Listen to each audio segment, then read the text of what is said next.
नमस्कार, मैं हूं शुभेंदु सिंह। न्यूज स्टेट के इस खास बुलेटिन में आप सभी का स्वागत है।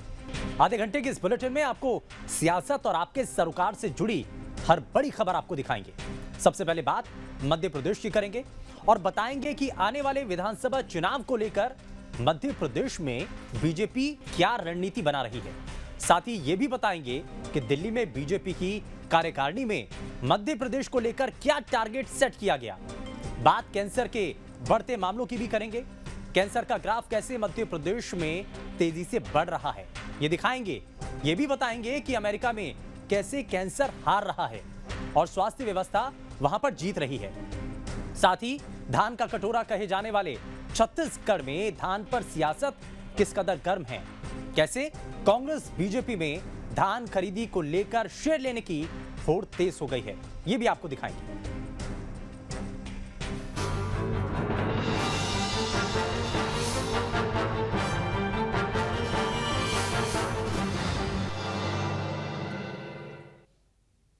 तो चलिए शुरू करते हैं। खबर तो यह है, बीजेपी ने गुजरात में जिस मॉडल से 150 से ज्यादा सीटों के साथ बम्पर जीत हासिल की, उसे अब उन राज्यों में भी लागू करने की तैयारी है जहां विधानसभा चुनाव होने वाले हैं।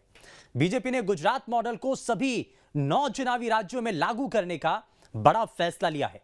अब ऐसे में चर्चा एमपी को लेकर के भी तेज हो चुकी है कि यहां इस फॉर्मूले को किस तरह से लागू किया जाएगा। इस रिपोर्ट में आप देखिए।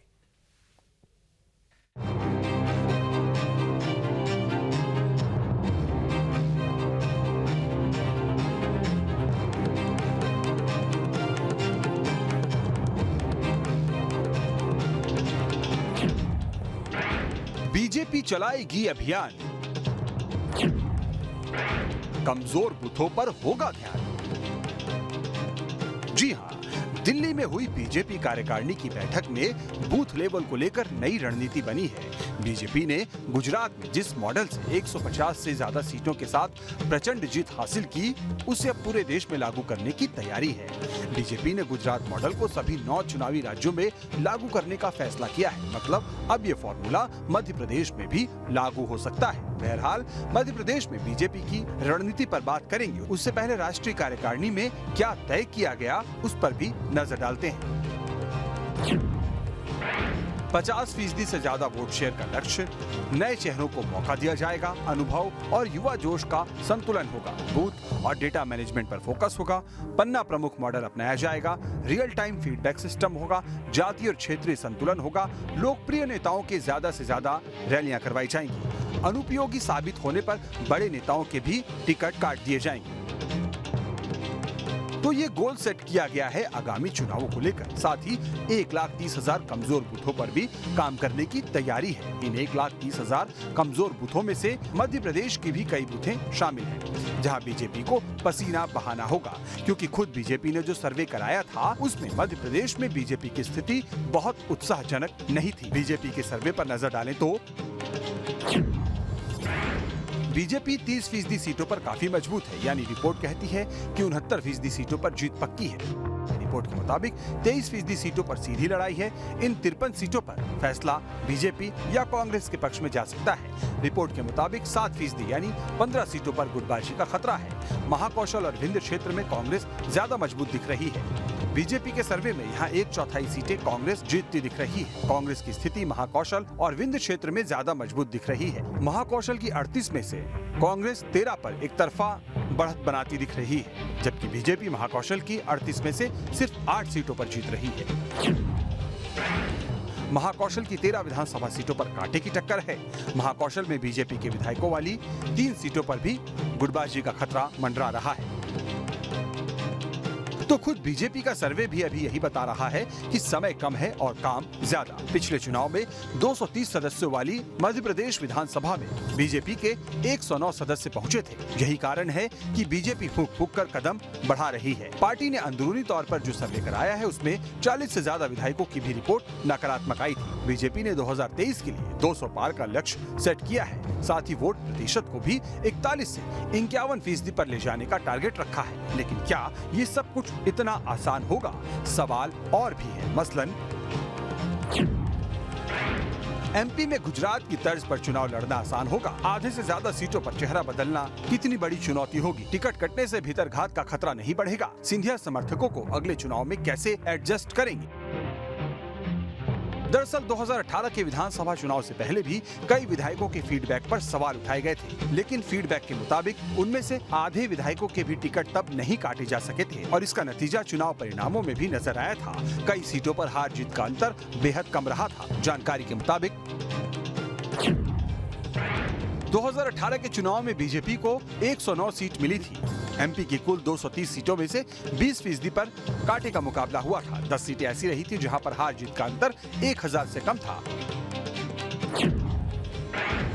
18 सीटें ऐसी थी जहां हार जीत का अंतर 2000 से कम था, जबकि 30 सीटें ऐसी थी जहां हार जीत का अंतर 3000 से भी कम वोटों का था।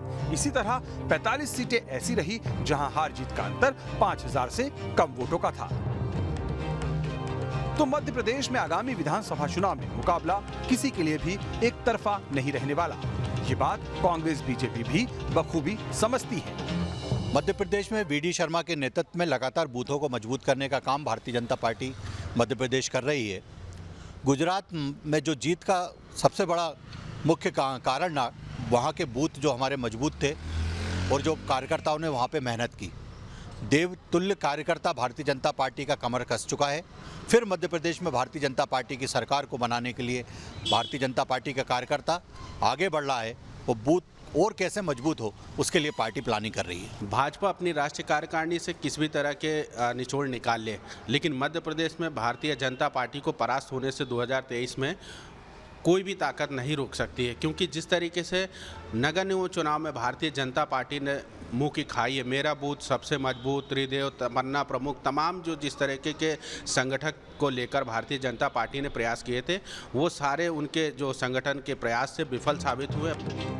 मध्य प्रदेश विधानसभा चुनाव में गुजरात फॉर्मूले को अपनाया जाएगा या नहीं कहना मुश्किल है, लेकिन एक बात तो तय है, एंटी इनकम्बेंसी से बचने के लिए बीजेपी को कोई न कोई ब्रह्मास्त्र तो ढूंढ कर रखना ही होगा। बीजेपी की राष्ट्रीय कार्यकारिणी में कई अहम फैसले लिए गए हैं। सबसे बड़ा फैसला मध्य प्रदेश सहित देश के अलग अलग राज्यों में होने वाले चुनाव को लेकर लिया गया है। ऐसा बताया जा रहा है कि गुजरात तर्ज पर ही मध्य प्रदेश सहित अन्य राज्यों में जहां पर चुनाव होना है वहां पर बीजेपी कार्य करेगी। खासकर 1,30,000 कमजोर बूथों पर फोकस रहेगा ताकि चुनाव को आसानी से जीता जा सके। वीडियो जर्नलिस्ट अनवर के साथ जितेंद्र शर्मा, न्यूज़ स्टेट, भोपाल। अब इसमें खबर तो ये है कि 2018 के चुनाव में बीजेपी को 109 सीट मिली थी। एमपी की कुल 200 सीटों में से 20% पर कांटे का मुकाबला हुआ था। 10 सीटें ऐसी ही रहीं जहां हार जीत का अंतर 1000 से भी कम था। 18 सीटें ऐसी रहीं जहां हार जीत का अंतर 2000 से भी कम रहा। 30 सीटें ऐसी रहीं जहां हार जीत का अंतर 3000 से भी कम था। 45 सीटें ऐसी रहीं जहां हार जीत का अंतर 5000 से भी कम रहा। मध्य प्रदेश में कैंसर के मामले बढ़ रहे हैं और इससे भी बड़ी चिंता की बात तो यह है कि मरीजों का प्रॉपर डेटाबेस नहीं बन पा रहा है। अभी जो आंकड़े सामने आ रहे हैं वो महज 10% ही बताए जा रहे हैं और वास्तविक आंकड़ा इससे भी ज्यादा खतरनाक हो सकता है। रिपोर्ट देखिए।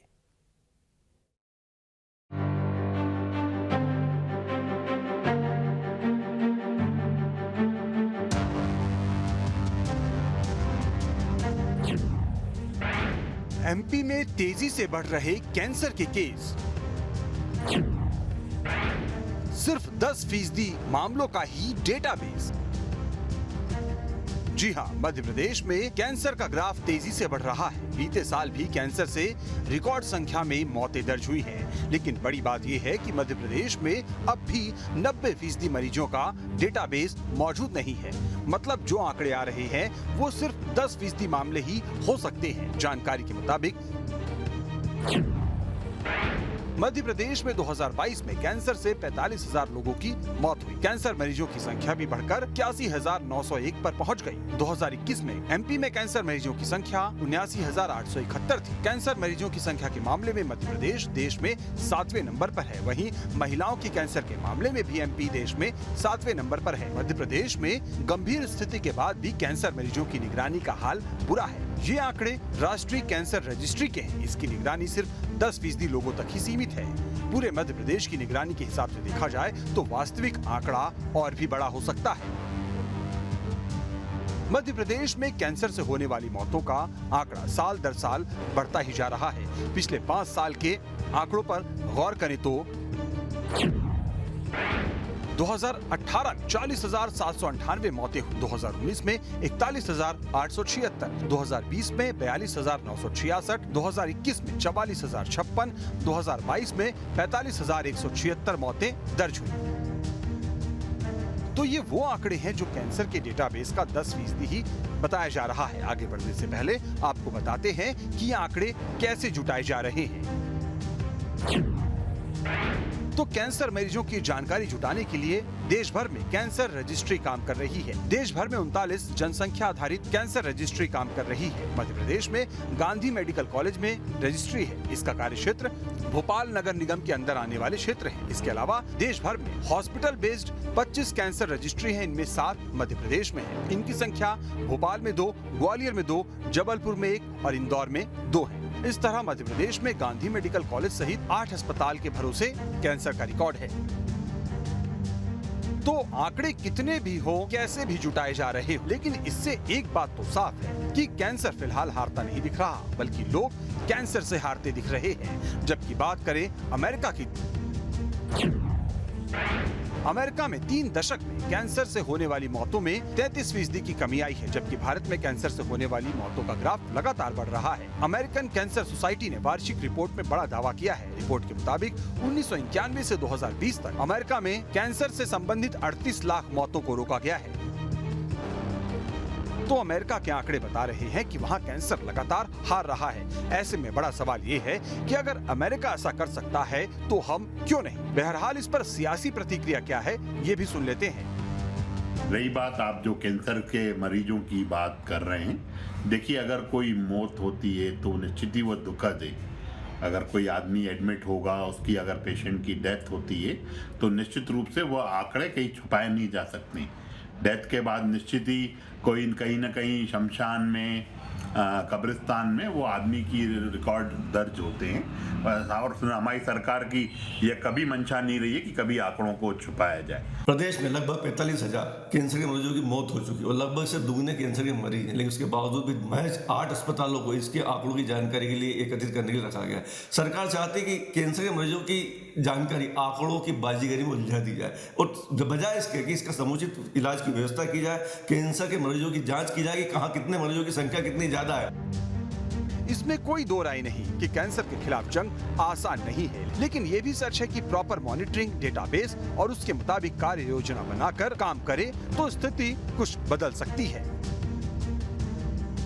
मध्य प्रदेश में ये आंकड़े केवल चंद लोगों तक ही सीमित हैं। अंदाजा लगाया सकता है कि अगर बेहतर तरीके से निगरानी रखी जाए तो ये आंकड़े और भी भयानक हो सकते हैं। कैंसर तेज गति से फैल रहा है, इसे लेकर जागरूकता की जरूरत है और जरूरत है इसके बेहतर इलाज के लिए सुविधाओं की। Durgesh Kumar, team news state. तो इसमें खबर तो यह है कि एमपी में 2022 में कैंसर से 45,000 लोगों की मौत हुई। कैंसर मरीजों की संख्या बढ़कर 81,901 पर पहुंच गई। 2021 में एमपी में कैंसर मरीजों की संख्या 79,871 थी। कैंसर मरीजों की संख्या के मामले में एमपी 7वें नंबर पर है। महिलाओं के कैंसर के मामले में भी एमपी 7वें नंबर पर है। अब गंभीर स्थिति के बाद भी कैंसर मरीजों की निगरानी का बुरा हाल। ये आंकड़े राष्ट्रीय कैंसर रजिस्ट्री के हैं और इसकी निगरानी सिर्फ 10% लोगों तक सीमित है। पूरे एमपी की निगरानी के हिसाब से देखा जाए तो आंकड़ा और भी बड़ा हो सकता है। छत्तीसगढ़ राज्य निर्माण के बाद अब तक सर्वाधिक धान खरीदी चालू खरीफ सीजन में हुई है। राज्य में समर्थन मूल्य पर धान खरीदी का पिछला रिकॉर्ड भी टूट गया। लेकिन इसके साथ ही कांग्रेस बीजेपी में धान खरीदी को लेकर श्रेय लेने की सियासत भी तेज हो चुकी है। लेकिन ऐसा हो क्यों रहा है, आगे देखिए।